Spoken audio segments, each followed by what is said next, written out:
Fala turma, beleza? Aqui é o Elder Moura. Vamos resolver algumas questões de direito administrativo, descomplicar um pouquinho essa disciplina. Assunto poderes administrativos.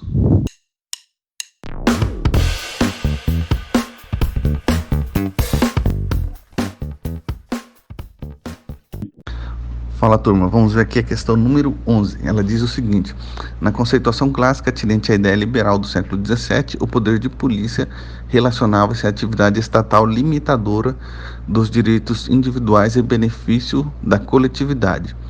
Então, esse conceito aí é para nós falarmos se está certo ou se está errado, beleza. A resposta é errado. Esse conceito apresentado é um conceito atual, que hoje em dia acontece isso aí. O poder de polícia relaciona-se à atividade estatal limitadora dos direitos individuais em benefício da coletividade. Antes, nessa época antiga aí, do século XVII, o poder de polícia era basicamente uma polícia de segurança, entendeu? A polícia administrativa era essencialmente uma polícia de segurança. Então, é isso que acontecia antes, tá? O enunciado apresentado na questão é de algo atual. É assim que funciona hoje em dia a polícia administrativa. Então, agora número 12, ela diz o seguinte: conforme o doutrinador Eli Lopes Meireles, a PRF não se encontra abrangida no conceito de polícia administrativa. Então, essa questão aí, ela está certa. Ela está certa porque a PRF não se encontra ali como uma polícia administrativa. A classificação correta dela é uma polícia de manutenção de ordem pública, uma polícia de corporações. A polícia administrativa, ela que incide sobre os bens, os direitos, as atividades, ela está mais voltada para a administração pública como um todo. Então, a polícia administrativa não quer dizer que tem que ser necessariamente uma polícia. Ela é uma atividade exercida por órgãos públicos, em que cada órgão vai atuar de acordo com a sua competência, seja fiscalizando, enfim, exercendo alguma atividade descrita como administrativa, né? Que seja inerente a bens, direitos e atividades, tá bom? E a polícia PRF é mais voltada para essa questão aí de manutenção da ordem pública, é uma polícia dentro das polícias de corporações. A número 13 fala o seguinte: constitui poder de polícia atividade da administração pública ou de empresa privada ou concessionária com delegação para disciplinar ou limitar direito, interesse ou liberdade de modo a regular a prática de ato em razão do interesse público relativo à segurança. Então, essa questão aí, ela está errada. O gabarito está errado porque o enunciado fala que a atividade administrativa, de polícia administrativa, né, ela pode ser exercida por empresa privada ou concessionária, com delegação. Isso está errado essa questão, por causa desse ponto específico aí. E o que acontece? Essa questão pode confundir porque o poder de polícia ele pode ser originário ou delegado. Originário é quando os entes vão exercer, entendeu? Quando eles vão exercer essa atividade, ou seja, a União, os estados, DF, municípios. E ele vai ser delegado quando for exercido por componentes da administração direta. Porém, tem um recente julgado aí do STF, um recente precedente do STF, que ele diz o seguinte, que essa pessoa da administração indireta, ela tem que ser uma estatal. E aí são diversos requisitos aí para se tornar uma estatal. Então, não é bem assim dizer que é para empresa privada ou concessionária com delegação. Embora tenha essa parte aqui, ó, delegação, né, ou concessionária com delegação, não se aplica ali o poder de polícia delegado, porque esse poder de polícia não tem que ser apenas para a concessionária que tenha delegação, mas sim para que atenda aos requisitos e se torne uma empresa estatal, beleza? A número 14 fala o seguinte: ela diz assim que a polícia judiciária é repressiva e está distrita aos órgãos e agentes do poder judiciário, enquanto a polícia administrativa é preventiva e está disseminada pelos órgãos da administração pública. Essa questão ela é uma questão errada. Por quê? Veja bem, ela colocou aqui como que a polícia judiciária do Poder Judiciário. Não tem nada a ver isso aí. Não quer dizer que porque é uma polícia judiciária seja do Poder Judiciário. Não é isso. Entendeu? Então, o erro, nós podemos ver que o principal erro é isso aqui. Tá? E aí temos o que? A polícia administrativa e a judiciária. Né? A polícia administrativa, ela vai atuar de uma forma preventiva, basicamente, e a judiciária realmente é repressiva. Na judiciária nós vamos ter um trabalho voltado para investigação criminal, inspeções, perícias, tá? E a administrativa não. Seria aí fiscalizações, seriam uma atuação de maneira preventiva, tá bom? A número 15 fala o seguinte: eventual abuso do poder regulamentar pelo Poder Executivo sujeita o transgressor ao controle jurisdicional e ao exercício da competência extraordinária do Poder Legislativo para sustar os atos administrativos dele decorrentes. Essa questão aí tá certa. O gabarito é certo porque isso aí é o que está previsto lá na Constituição. Na Constituição Federal fala o seguinte, que o Poder Executivo ele vai estar sujeito sim ao controle jurisdicional. Ele fala, aquela parte que fala que a lei não excluirá da apreciação do Poder Judiciário, alguma coisa assim. Depois tem que achar lá na lei certinho como é que faz, não, como é que tá, né? Eu não sei de cabeça qual o artigo que é, porque eu estou fazendo essa questão agora também.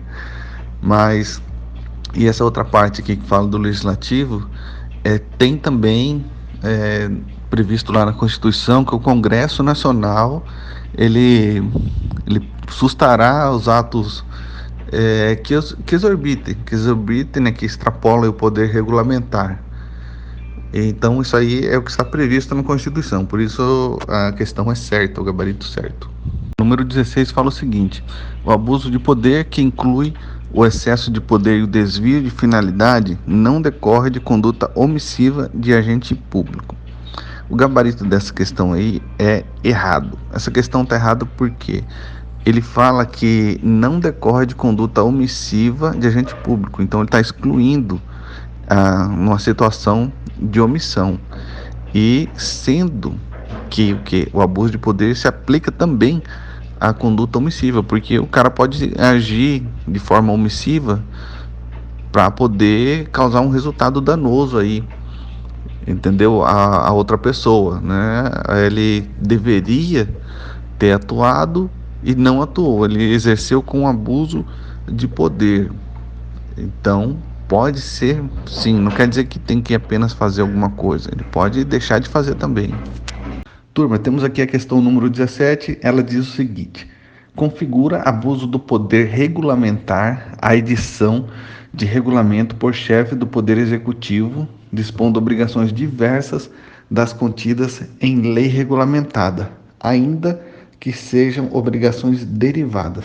Então, temos o seguinte: o abuso de poder, nós vimos em questões anteriores que ele ocorre em duas modalidades, o excesso e o desvio.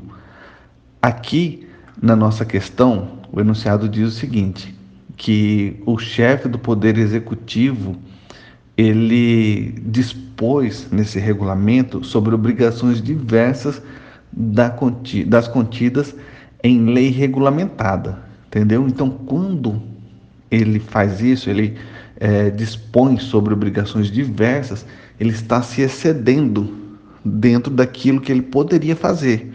Porque ele poderia realmente regulamentar algo, ele poderia criar um regulamento disciplinando a respeito de alguma coisa interna ali, enfim, de alguma norma, mas ele não pode inovar no ordenamento jurídico através do regulamento. Isso aí ele não pode, beleza. E então ele poderia criar um regulamento, mas aqui ele diz o seguinte, o enunciado diz o seguinte: dispondo obrigações diversas das contidas em lei regulamentada, entendeu? Então ele extrapolou aquilo que ele poderia fazer, ele se excedeu, então ocorreu sim um abuso do poder por parte desse chefe do executivo. Mas essa questão aqui, ela é maldosa, por quê? Ela tem esse pedacinho final que diz o seguinte: ainda que sejam obrigações derivadas. Por que esse pedacinho é maldoso? Porque a lei, aliás, o regulamento criado pelo chefe do Poder Executivo pode dispor sim sobre obrigações derivadas. Pode. Isso aí ele pode fazer.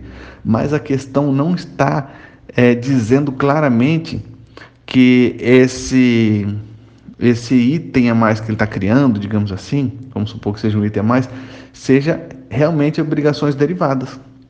Entendeu? Ele falou de modo geral, dispondo obrigações diversas das contidas em lei regulamentada. Então ele não deixou ali cravado, explícito que seriam obrigações derivadas, entendeu?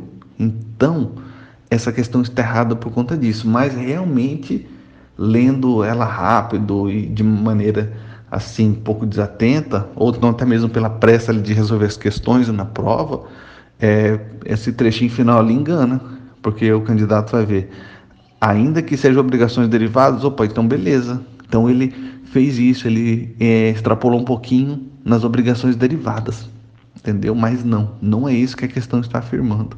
Então nós temos que saber ler a questão, não basta saber o conteúdo. Nós temos que saber sim o conteúdo, com certeza. Mas também nós temos que ler a questão, temos que fatiar essa questão e saber interpretar a questão, tá bom? Então vamos para a próxima. Agora 18, ela diz o seguinte, na questão número 18. Ocorre desvio de poder na forma omissiva quando o agente público que detém o poder dever de agir se mantém inerte, ao passo que o excesso de poder caracteriza-se pela necessária ocorrência de um transbordamento no poder dever de agir do agente público, não sendo cabível na modalidade omissiva. Então nós temos aqui um enunciado até um pouquinho grande. Temos que ler esse enunciado por fatias para poder ver, observar bem, ficar atento ao que está sendo afirmado aqui. Essa aqui é uma afirmação, nós temos que dizer se está certo ou errado. Então vamos ler aqui novamente, fatiando essa questão. Ocorre desvio de poder na forma omissiva quando o agente público que detém o poder dever de agir se mantém inerte. Beleza, até aqui tá tranquilo. Aqui eu não estou vendo nenhum erro. Pode ser que tenha, mas eu não estou observando aqui. Vamos continuar analisando.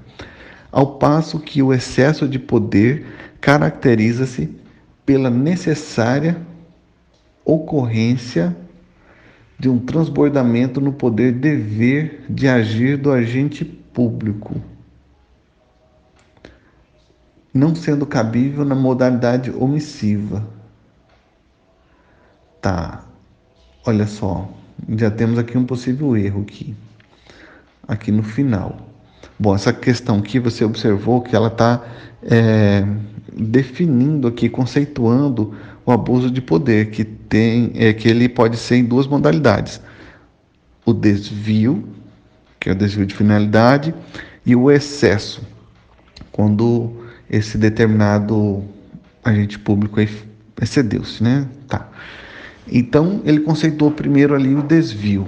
O desvio ele afirmou que pode ocorrer na forma omissiva e descreveu aí que é quando o agente público que detém o poder dever de agir se mantém inerte. Beleza, isso aí é uma omissão. Só que aí ele começa a descrever agora o excesso. Ele fala aqui, ó, ao passo que o excesso de poder caracteriza-se pela necessária ocorrência de um transbordamento no dever de agir, no poder dever de agir. Então aqui ele está dizendo necessária ocorrência que de um transbordamento, ou seja, o transbordamento nos leva a imaginar algo se excedendo, né? Algum excesso. Então, ocorrência de um transbordamento no poder dever. Então, aqui ele está reafirmando a questão do excesso. Beleza. E aí ele coloca uma vírgula ali depois e fala o seguinte: não sendo cabível na modalidade omissiva. Isso aqui, esse trecho está errado, porque o excesso ele pode ocorrer também na modalidade omissiva, ele pode ocorrer de forma omissiva. Ele está afirmando aqui na questão que o desvio pode ocorrer de maneira omissiva, só que o excesso não. Ele está dizendo que o excesso é necessariamente o transbordamento do dever, ou seja, de um transbordamento de uma ação, um excesso de uma ação. Só que não. O excesso ele pode ser também na modalidade omissiva, né? Tanto desvio quanto esse excesso. Isso aí eu sei porque eu vi em outra questão ali atrás. Por isso que é importante resolver questões. Não é que eu lembro de tudo da teoria, não. É que quando a gente vai resolvendo questões, acaba repassando pela mesma questão aí de outra forma, né? Então, veja bem, aqui nessa questão, ele falou sobre essa afirmação aqui, que não pode, não, forma omissiva está errado. Conferir que o gabarito realmente errada a questão, porque é cabível sim em forma omissiva no excesso de poder. Beleza? Beleza, turma? Fechamos aqui mais uma bateria de questões. Algumas questões aí tranquilas para resolvermos. Essas questões elas sempre se repetem, temos que estar sempre resolvendo questões. E é isso aí, treinar bastante. Na próxima resolveremos questões de direito penal, ok? Então é isso aí, um abração, até mais.